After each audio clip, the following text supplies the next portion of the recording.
Северной Осетии проходят региональные соревнования среди поисково-спасательных формирований. Участвует в них 17 команд. Среди них сборная республик Северного Кавказа, а также отряд из Уфы и представители Российского союза спасателей и Северо-Кавказского федерального университета. Каждая из команд имеет за плечами огромный опыт спасения людей в чрезвычайных ситуациях. Участникам соревнований предстоит пройти несколько этапов. Сплав по горной реке на рафтах, транспортировка пострадавшего на заданную точку, ориентирование на местности и поисково-спасательные работы на сложном рельефе. Они проходят на скалодроме в Дарьяльском ущелье. Задача спасателей – подняться по отвесным скалам на 60 метров, затем спустить условного пострадавшего на носилках. Это задание повышенной сложности, и справляются с ним не все команды. Соревнования будут проходить 5 дней. Лучшей команде вручат Кубок Северо-Кавказского регионального центра МЧС России. Соревнования это показывают подготовленность команд вообще в повседневной жизни к выполнению определенных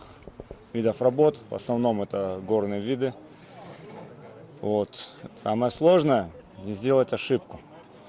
Это самое сложное. Так технически все подготовлено, хорошо подготовлено. Но бывают нюансы, когда в процессе можешь допустить ошибку. Здесь главный показатель – время.